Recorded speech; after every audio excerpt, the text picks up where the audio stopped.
Бог да ги прости, нека им биде вечно царството небесно. Немам зборови за утеха. Нема добра вечер, нема добре дојдовте, нема како сте. Втора недела поред не ги користам овие зборови со кои вообичаено ја започнувам секоја епизода на седмица. Ово е прв пат од како ја правам емисијава, односно прв пат за цели 8 години да не можам 2 недели поред од тага да ги изустам овие зборови. Болката е предлабока, корне. Само посакувам Бог да им даде сила на семејствата да издржат, некако да ја преживеат болката, а на повредените сила и здравие да се вратат меѓу своите.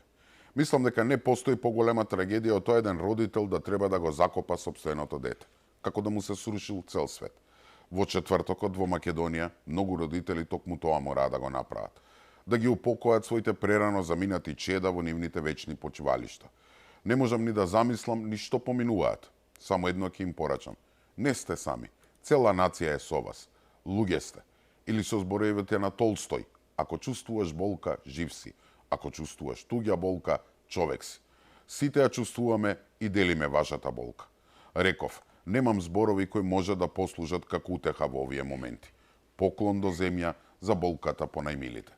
Разбирлива е и со збор неискажлива тагата по залудно изгубените млади животи. Еве помина една недела од трагедијата и се уште не можам да си дојдам на себе, да си ги средам мислите. Не можам да поверувам што ни се случи. Верувам и повеќето од вас го мислат истото. Со што оваа педа земја, овој народ го има заслужено ова? Заре малку сме поминале? Но кога ќе почнеме да се колнеме, да си ја плукаме оваа земја, треба да се сетиме што ни дал Господ. Земја во која климата е кротка, во која ветровите се благи, во која нема разурни урагани, цунами, торнада, активни вулкани и ретко има катастрофални земјотреси. Ова не е сушна земја. Да, немаме море, но имаме безброј реки, 3 големи езера, потоци и извори. И никој не е жеден. Не е неплодна земја, туку токму спротивното. Семка да ви падне од джебот, ќе никне нешто. Шумовита е, ридеста е, но не е ниту каменеста, не е пустина, не е џунгла со заразни болести. Се е некако убаво, благородно, да речеме питомо.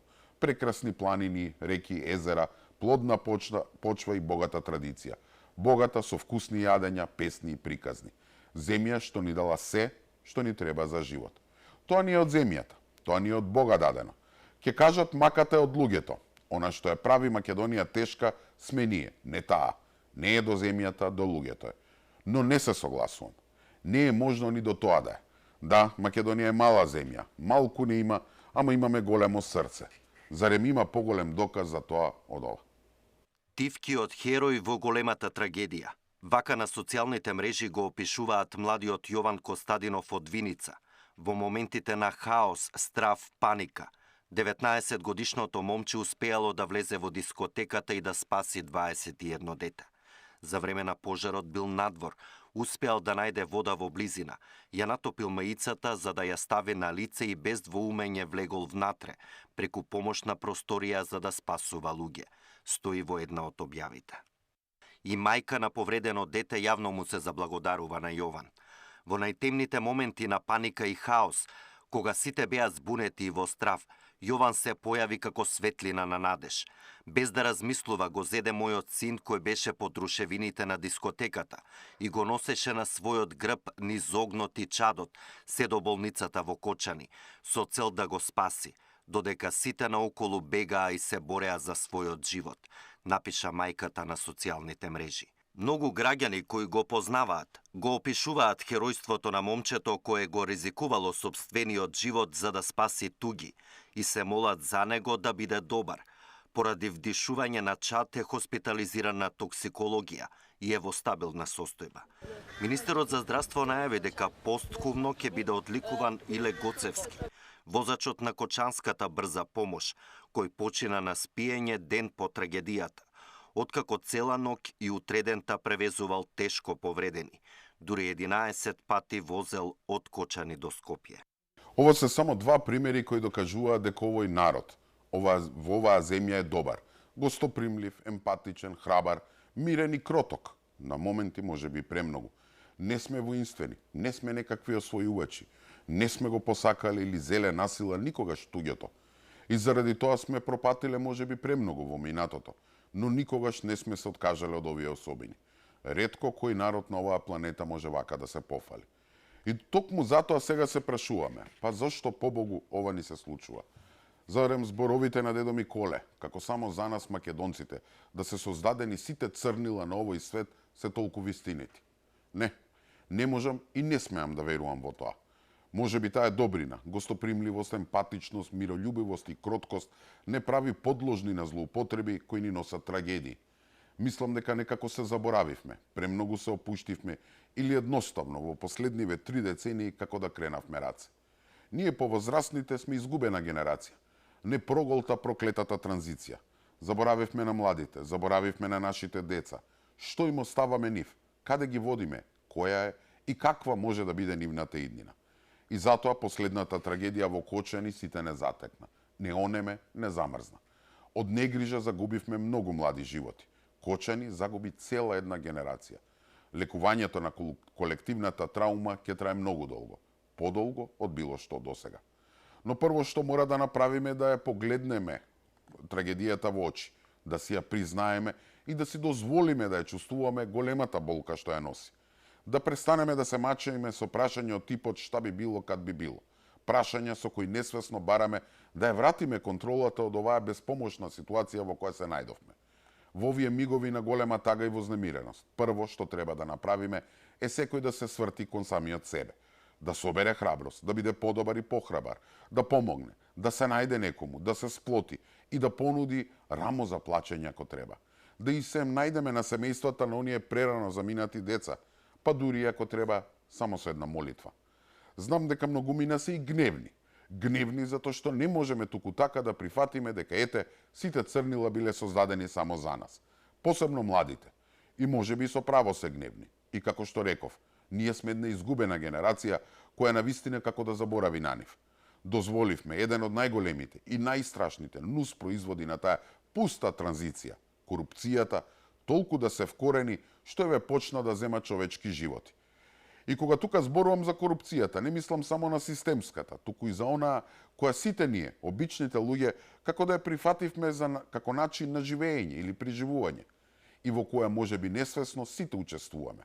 Затоа минатата недела реков дека на некој начин сите имаме вина, зашто многумина и ме критикуваа. Но како македонец, како човек, стојам пред оваа трагедија со тешко срце и со прашања што не ми даваат мир. Искрено, меѓу тагата и гневот чувствувам и нешто друго – вина. И сакам да зборувам за тоа, не за да се оправдам себе или некој друг, туку да ве повикам сите на разговор. Гневот е природен. Кога толку многу млади животи ќе згаснат во една ноќ, нормално е да бараме виновници, но мора да почнеме од себе. И знам дека е најтешко некој да си ја прифати вината и да си ја признае грешката, но така е. Сите ние си носиме дел од вината. Зарем има некој во оваа држава, зарем познавате некој што никогаш и за ништо не фаќало во наводници врски за било што. Од најмала ситница па се до покрупна. Врски за на доктор, врски за да се извади некој документ, врски за во училиште, врски за да ви чуваат маса, врски за да не платите некоја казна, врски за на работа. Зборот врски ни стана синоним за да се заврши било што. Системот не е само корупцијата на високо ниво, системот сме и сите ние. Секогаш кога бараме некој во министерството да ни заврши работа, секогаш кога се јавуваме на училиште, да му пишат некоја двојка на детото, секогаш кога се распрашуваме кој е братучет, кој го знае докторот или судијата, или кога не пријавуваме некоја неправилност, ние го храниме тој ѕвер, што потоа не голта. Например, кога го видов списокот за тоа кој во Скопје имал лиценца, само 2 објекта, Сватив дека кога и да сум излегол на пијалок некаде, во било кој локал, лично сум учествувал во таа корупција. Од тука се почнува, па се оди кон покомпликувани работи. Корупцијата оди рака под рака со неодговорноста. Тоа се двете лица на иста монета. Дури да не си примил мито, што ретко од нас, обичните луѓе, има направено такво нешто. Сепак, со самото оставање на лошите работи да си течат е опасно колку и корупцијата. Затоа пред да коментираме, да се погледнеме во гледало самите и да се запрашаме колку ние ги почитуваме правилата. И кога го велам се тоа, ни на крај памет не ми е да правдам некого, да амнестирам некого од одговорност. Далеко од тоа. Вистинските виновници за високата системска корупција, односно тие што го поставија овој трул систем во изминатите 3 децении, имаат име и презиме. Тоа се сите оние кои не водеа, кои велеа дека ја градат државата. Сите оние политичари, функционери, бизнисмени, локални моќници, нормално со ретки исклучоци, кои наместо да служат како пример, кои наместо да постават систем на вредности, јаваа врз нашата несреќа и си ги полнеа џебовите. Неделава многумина ми замерија затоа што минатата епизода реков дека Македонија има хроничен проблем со корупцијата, но дека минатите 7-8 години е помината секоја граница. Па луѓе, зарем не е така?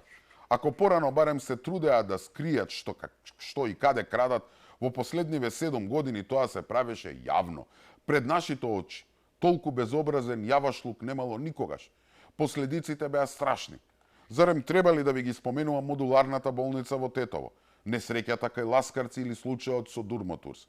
75 луѓе платија со своите животи заради слична, па ако не иста системска корупција како и во случајот со Кочани. И кој одговараше? Продолжен кабел и 20 шофери. Толку. И после се чудиме како оној идиотот од Кочани и сите инволвирани дозволиле без грам совест една штала да стане дискотека. Дискотека која за жал на крај се претвори во масовна гробница. Сега разликата е што нема како и досега. Сега виновниците, кои како и во другите случаи имаат име и презиме, ќе одговараат. Во обсежна, темелна и експресно спроведена акција досега се осомничени дури 34 луѓе и 3 фирми.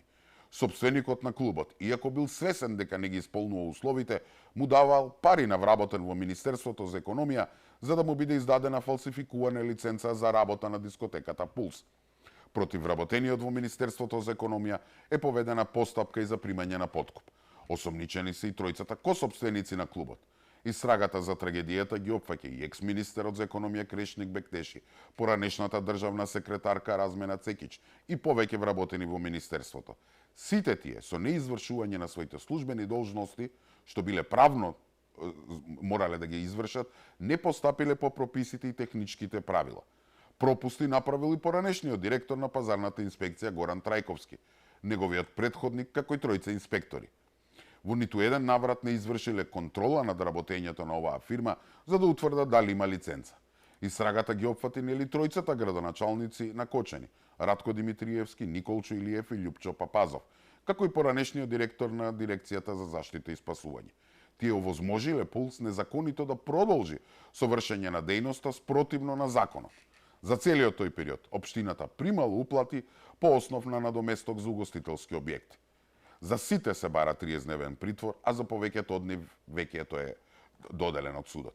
Во притвор се веќе полицајците од Штипи Кочани кои дале позитивна согласност за работа на клубот, па така вкупната бројка нели стигна до 34. Постапка се води против 3 правни лица, самиот клуб, Агенцијата за обезбедување, како и фирмата што го изготвила основниот проект за пренамена на објектот во кабаре, иако тоа било спротивно на закон.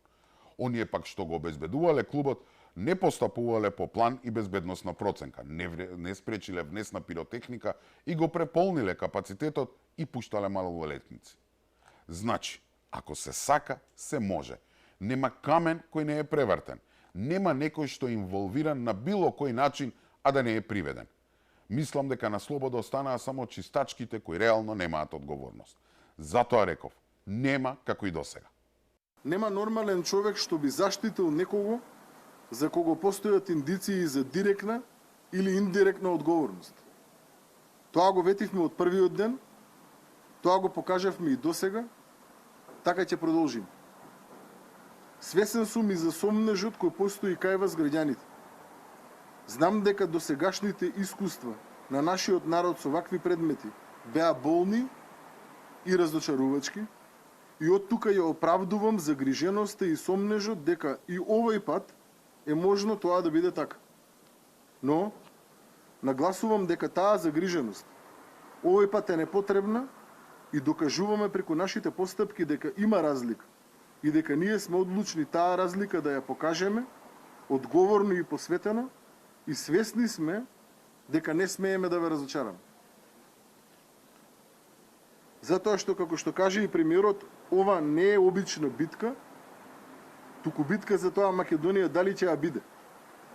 Битка на народот и сите ние кои сакаме правда и држава за почит против трулиот систем, формиран со децении, не како абстрактен поим, туку формиран од поединци со име и презиме, кои го разјадувале и ја донеле државата до ова дереджа до кој што сме денес.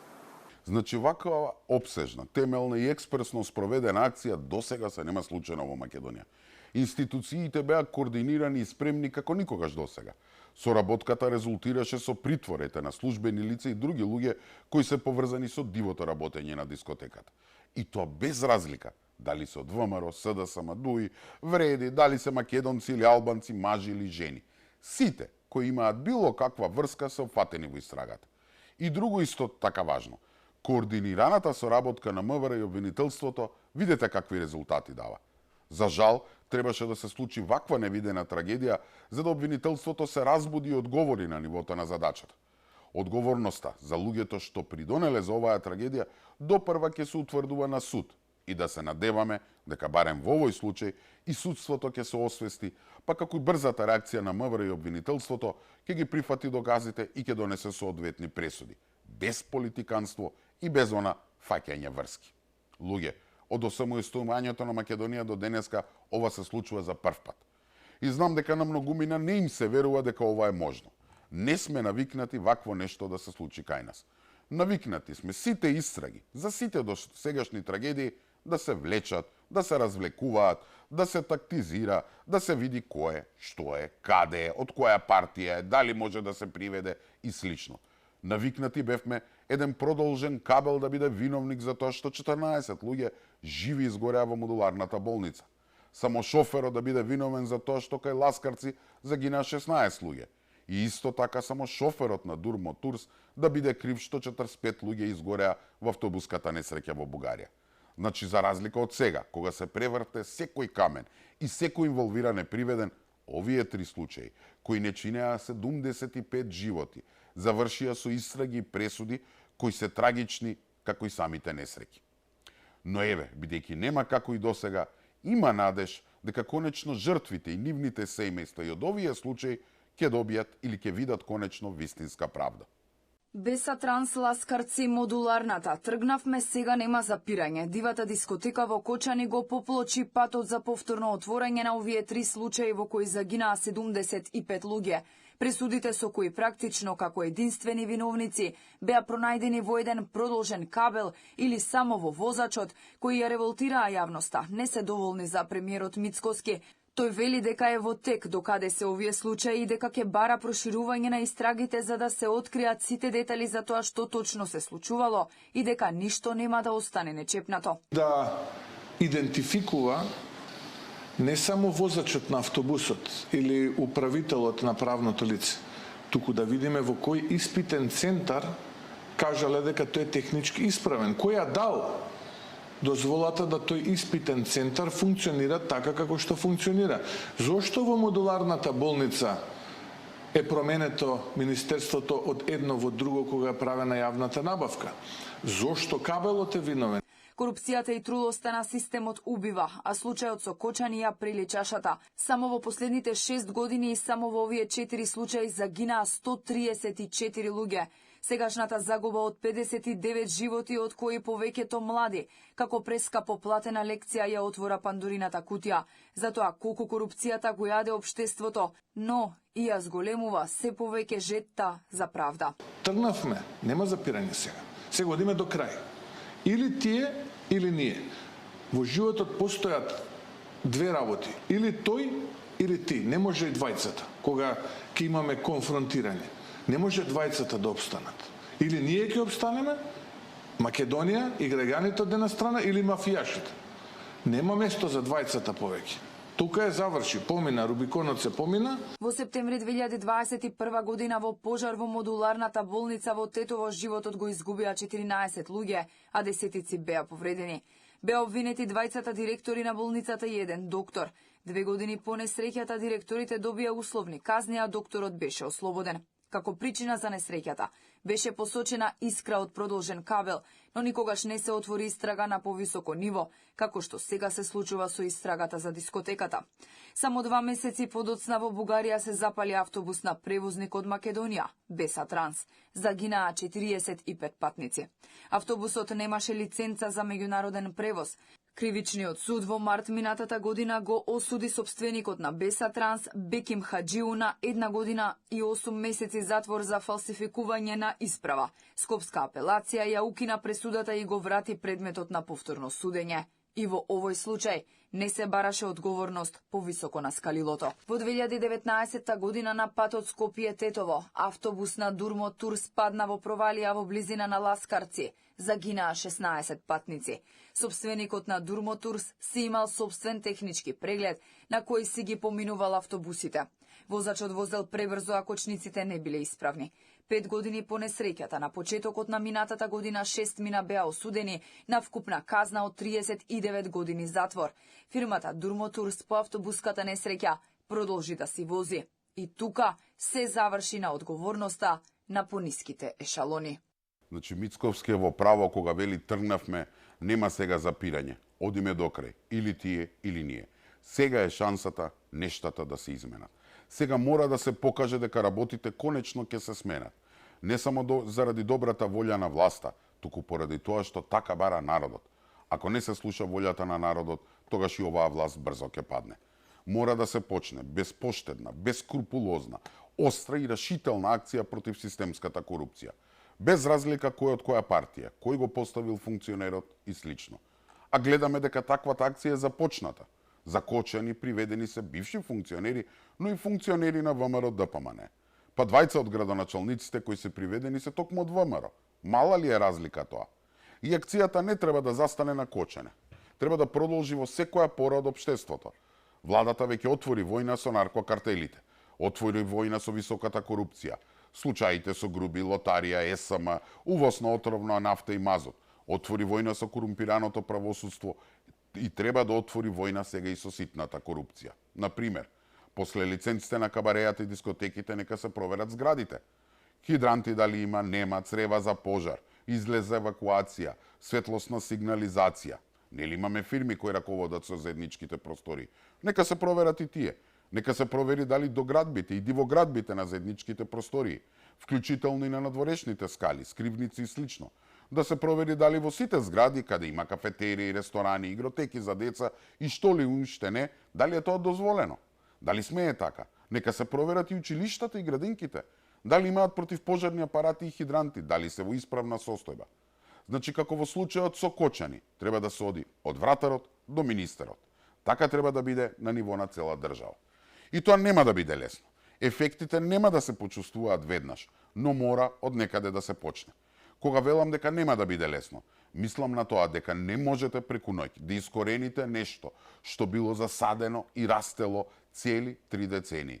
Тој корумпиран систем ќе пружи отпор, како што и сега се обидува да пружи отпор преку злоупотреба на оваа трагедија, злоупотреба на тагата и гневот, злоупотреба која се граничи со некрофилија. Која ќе биде вашата порака вечерва? Мојата порака? Многу треба да направиме за да смениме. Многу. Прво од нас да почне, да престанат да се сликаат политичарите покрај повредени деца, покрај деца кои што се борат за живот, да престанат да ги користат овие за политички цели. Не интересира политика, затоа што политиката очигледно и корупцијата почна да не убива во вистинска смисла.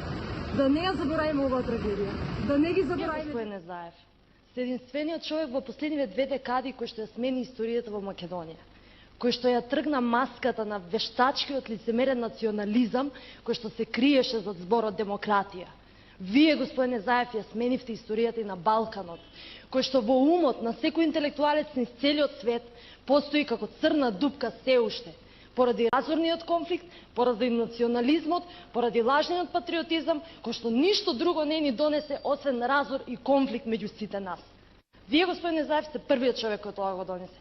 Вие сте најголемата мотивација поради која што јас, како еден, да се избориме, ако ништо више, со тие протести за формирање на една експертска влада преку една позитивна селекција. Доста е веќе со ова бирање партиски кадри, него една позитивна селекција, едно јавно обвинителство со учество на странски фактор и еден целосен ветинг на се што е политичар, на се што е суди, на се што е обвинител во изминативе 30 години, не 30 дена, месеци претходни и сегашни, него 30 на години, и да се излезе со една со една изборна единица, отворени листи во кои младите предводени од студентите ќе ги артикулираат своите барања и интереси. Три области фати. Па да видиме јавноста за кого ќе гласа и како ќе гласа, без делење сендвичи, без манипулации и така натаму, и да видиме дали сме зрели за тоа.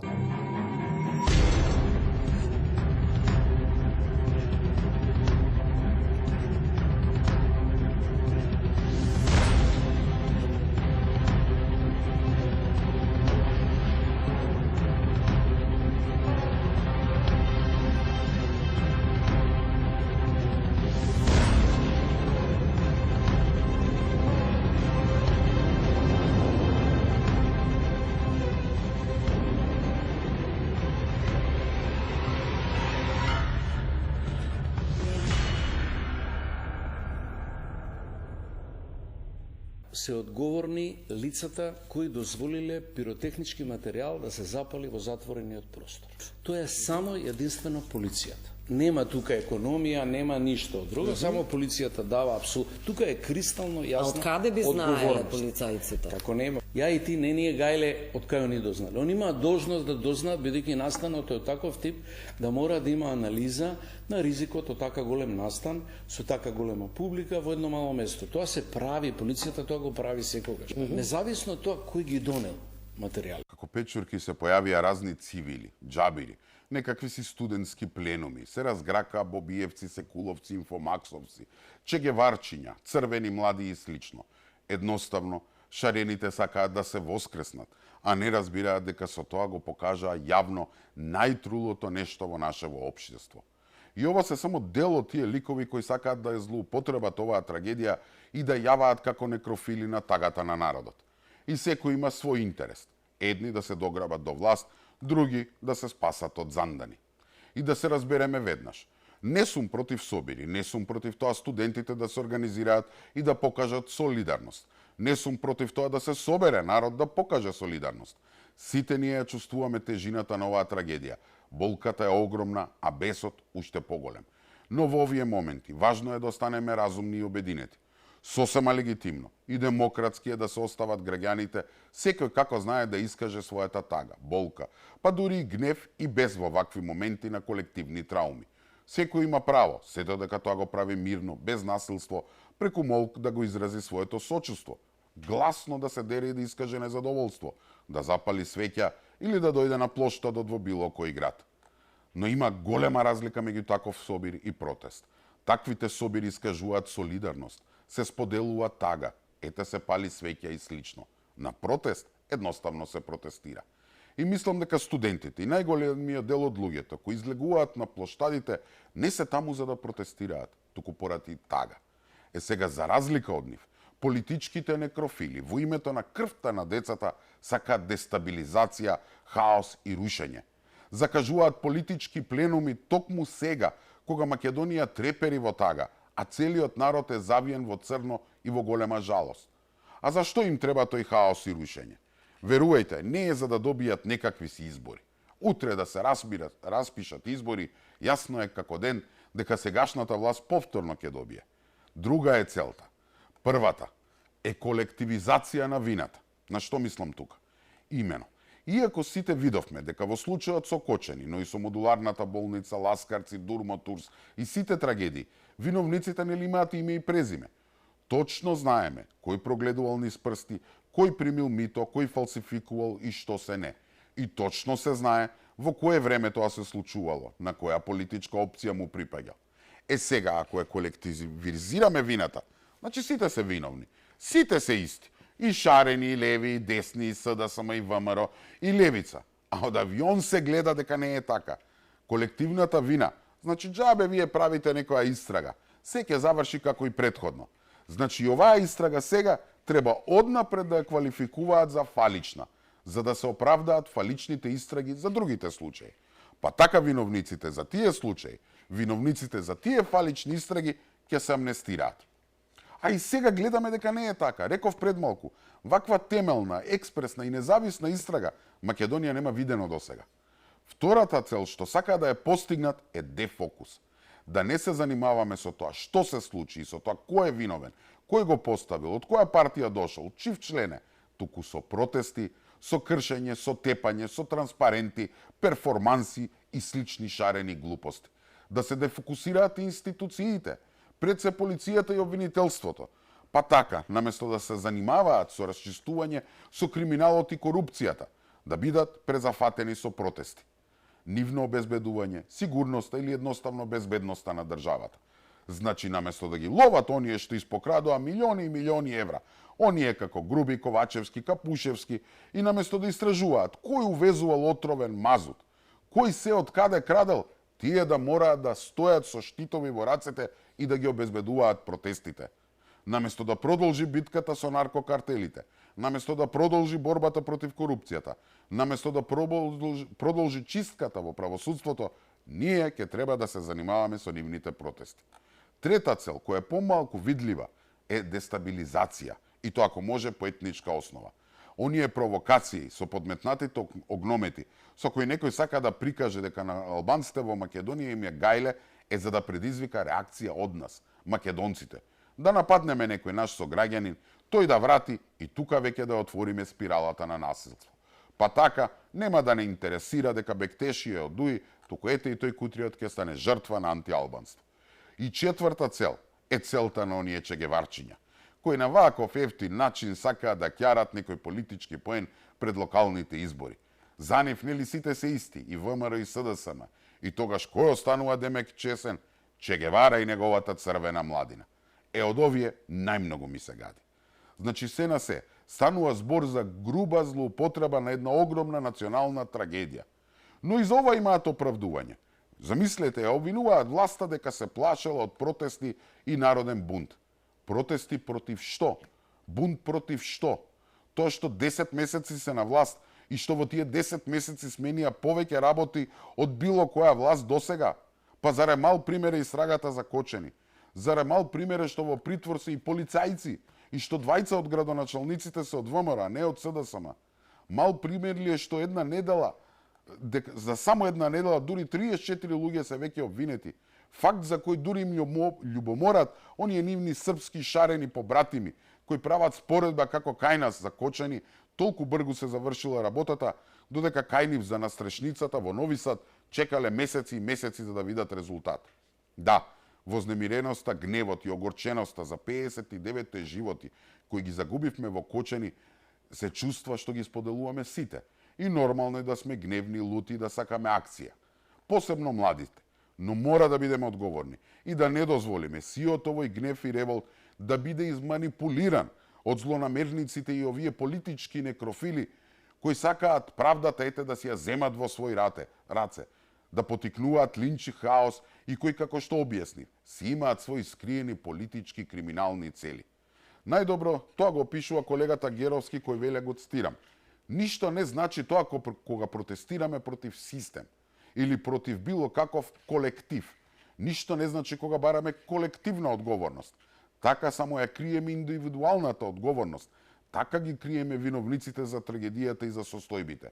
Кога земаме камен во рака за да истераме правда, всушност правиме најголема неправда.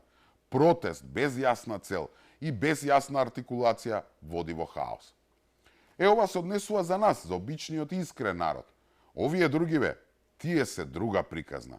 Па погледнете само што излезе. Не мора одма да уđете у блокаду. Значи, тај пленум и тоа организовање пленумскog характера vam služi kao korektivni faktor da pričate o stvarima. Znači, naši plenumi su na početak trajali po 4-5 sata. Plenum direktno diskredituje parlament. U smislu kao plenum je tu zato što parlament nije radio svoj posao. Па доколку војни например повикани подемек сакаме да збориме со вас, што пој да збориме.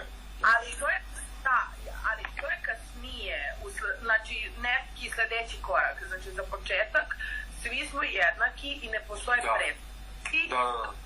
Predstavnici, recimo mi smo zvali predstavnici na parlament i na te stvari kod nas na fakultetu te kasnije u svojstvu predstavnika. Vi napravite mail za plenum i, na primjer, Instagram za vaši lokalni plenumi. Ideja plenuma je da skine odgovornost sa pojedinca, a vaši zahtjevi nisu usmereni uopšte ka studentskim predstavnicima. Vaš jedini zahtjev može da bude da svi studentski predstavnici i svi parlamenti daju ostavke i da se raspišu novi skroz transparentni izbori za ta mesta, što smo mi tražili. Imate i bugarski pasoši i mnogo više šiptari i tako sve, ali kao можете тоа да користите као толеранцију, као да... Не се точнеме за кај нас, за овие што се хамериве што искина и за ти знаеш, бев тука и знам што се за тоа ви кажу. Има една организација Младинска банка, се има подрачки од општината и од УСАИД, нема врска, ама збором е што како они не се, не кажува идеи, него само како дадоа фулмастери, местото е на општината на млади хавари има и кај вас. И, знаеш, како дадоа фулмастери хамери, сега, знаеш, ја ли треба да плакам за вако за хамер да дам 50, знаеш, они како купиле 20 хамера, јави дечки, пишувате што сакате. Вие организирате се онака како логистика само дадоа. Ќе биде нешто така, ама се глупости, зашто додека го зборите ова, вие заборавате што се деси понедела. Вие не сте свесни колку се само гневни луѓето, колку се само повредени луѓето. Не знам дали се свесни за тоа. Овдека умре во еден удар. Да. Не се знае уште колку жртви има. Значи, имаш цело село кој што пропастено. Тие луѓе нема да седат мирни. Нема шанси да седат мирни. Ѓабе, значи, не може на никого вината. Вината е во повредата, во болката на луѓето. И тоа ќе биде. Значи, ние само треба сега да се организираме некако како најефективно да искористиме ова. Лошо е представително да имаш веднаш протести, бидејќи така делува, кој да имаш прљави намери. Знаеш, не ти е од тоа дека имаш сочувство кон трагедијата, кон жртвите и се тоа. Така да мислам дека тоа треба да биде поише испланирано, за тоа не може се понеделник веднаш со протести кога немаме ниту цел. Точно определена цел, реалистично. Да бе, добро си све рекла. Ова е само дел од видеото кое се појави на социјалните мрежи од состанок за српско сценарио за хаос и дестабилизација и тоа на партиски активисти од опозицијата во Македонија, координирани кој што видовте од Белград. Релаксирано ги видовте со смеа група членови на подмладоци на неколку опозицијски партии дискутираат на Зум со српски активисти и добиваат совети како да ја злоупотребат трагедијата и да ја втурнат државата во хаос. Зад овие ликови стојат истите нивни ментори од шарените револуции и тоа јасно се гледа и од профилите на социјалните мрежи. Станува збор за координирани обуки во кои учествуваат граѓани од Македонија, како и обучувачи и активисти од Србија, каде веќе подолг период нели гледам има протести, улични движења со дестабилизирачки карактер. Ете на снимките се слушаат совети за тоа како требало да се организира привидно спонтан револт, како да се избегне секој институционален диалог, да се креира медиумска драма и да се манипулира јавното мислење преку лажни профили и фабрикувани пораки. Но мислам дека се прочитани. После 3 децени, народот е веќе свесен дека во Македонија постои паралелно паразитско така наречено невладино општество, кое се храни од нашата доверба, тага, гнев, незадоволство, но и работи против нашите интереси и неретко е тоа платено однадвор. На младите им порачувам, не дозволувајте овие паразитски идеи да станат ваши, особено ако тие идеи ја подкопуваат вашата иднина и иднината на македонската нација и држава. И свесен сум дека заради ова што го кажувам ќе бидам жестоко нападнат. Не само јас, туку и другите кои како мене го креваат гласот против оваа појава. Не етикетираат и обвинуваат дека го делиме националното ткиво, дека го политизираме случајот, дека ете ги делиме луѓето на шарени, соросоиди и слично. И некои ќе потпаднат по таа кампања. Не ми смета. Не ми е прв пат да го кренам гласот кога искрено верувам дека сум во право. Пцујте ме, критикувајте ме, но едно ве молам. Не дозволувајте никој да ве манипулира. Не партиите, не шарените, не чегеварчиња, а најмалку оние што со години го разнебитуваат македонското општество под маската на некакви си граѓански невладини организации. Оние кои еднаш им успеа таквата манипулација, а кое гледате од денешна перспектива, колку не чинеше. Затоа сега прашајте се кој се ве повикува, зошто и со каква цел. Не верувајте слепо. Еве и мене не ми верувајте. Испитајте сами, просурфајте, видете кои се тие ликови, видете што направиле, кои се нивните агенди. Размислете и одлучете според вашите убедувања, а не според нивните. Но пред било што да направиме, луѓе, дајте да оставиме уште малку време за тагување.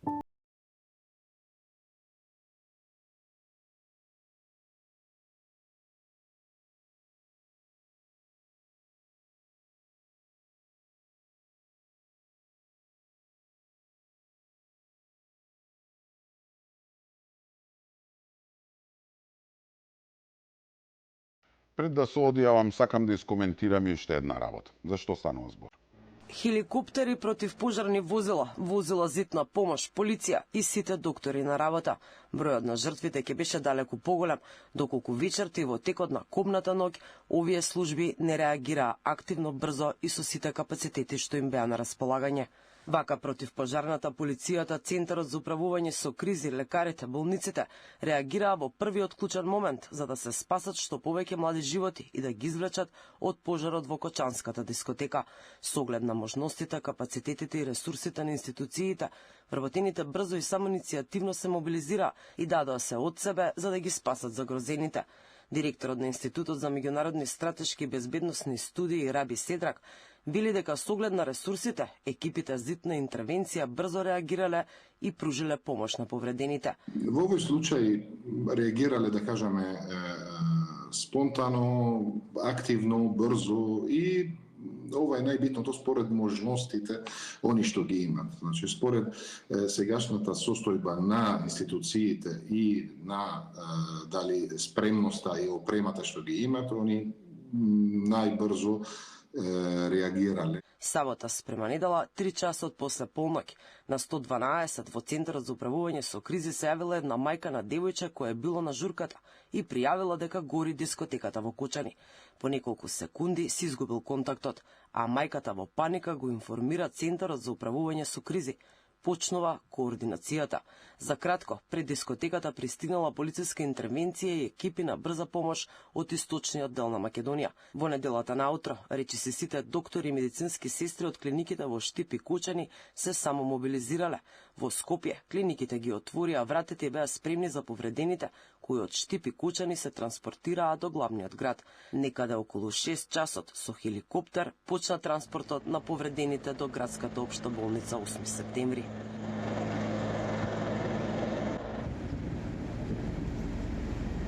Медицинарите самоиницијативно се кренаа на нозе и дојдоа да пружат помош.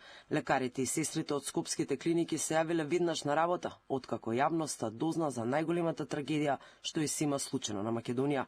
Сите кои што се во можност и сите кои што можеа, бидејќи многу од нив не чекаа да бидат мобилизирани, значи сите на свој начин кои што не беа денеска на работа дојдоа да им помогнат на сестрите. Во борбата со чадот и пламените јазици, животот го загуби и полицаецот кој во патролната контрола влегол во дискотеката 15 на минути пред да се вивне пламенот. Во извлекувањето на повредените и жртвите повредени се и тројца пожарникари. За сега, докторите и сестрите на уморна работа ти даваат се од себе во лекувањето на повредените. Според информациите на надлежните, тие за сега неколку дена неуморно го издржуваат темпото и соработуваат со колегите кои што дојдоа од Чешка, Израел и Белгија. Спремни беа и тимовите на Црвен крст, кои заедно со брзата помош веднаш беа распоредени по клиниките и пружија поддршка на семејствата на повредените и загинатите. Искрено мислам дека бројот на жртвите ќе беше многу поголем ако не изреагираа брзо полицијата, пожарникарите и лекарите. И искрено не видов некој да им одаде почит на овие херои. Ваква брза реакција, ваква пожртвуваност, ваква организираност не сме виделе во поновата македонска историја. Без разлика што ќе кажат некрофилите, од тоа дека полицајци седеле со скрстени раце и гледале додека горат деца, дека лекарите криеле жртви и дека бројката на починати била поголема и слични глупости. Овие луѓе дадоа надчовечки напори да се спасат животи, барем еден живот, барем едно дете. Таква координација од гаснење на пожарот, до пренесување на повредените во болница, суитна помош и полициска придружба, ангажман на хеликоптери, распоредување по болници, итен третман, триажа, одредување на критични случаи, пренесување во странство и слично. Навистина не сум видел во сета моја, речиси, 3-децениска кариера, а сум бил сведок на секоја трагедија во поновата македонска историја. Сите овие луѓе заслужуваат да им симнеме капа и да им кажем едно големо благодарам. Исто така голема благодарност заслужуваат и сите наши соседи и голем дел од европските земји. Македонија нема видена ваква солидарност, можеби уште од времето на земјотрос. И на крај, имајте малку милост и кон нас новинарите. Знам дека и во мојата фела има многу така наречени воени профитери и пијавици од трагични настани, и сполитизирани платеници кои работат за разни центри на моќ. Но повеќето од нас сме професионалци, кои во оваа една недела со надчовечки сили се обидовме да ви ги пренесеме најважните факти и информации. Во овие денови на тага, за нас и моите колеги тука во Алфа, но и од повеќето други медиуми, немаше одмор или одишка, се работеше од сабајле до вечер. Запоставивме семејства, жени, мажи, девојки, дечковци, родители, пријатели, семејства, што и да е. Се трчаше да се покрие се што се случува. Бркавме изјави, податоци, факти, бројки, подготвувавме извештаи од настани, пресови, вклучувања во живо, анализи, се снимаше, се објавуваше, и тоа нон-стоп, едно за друго.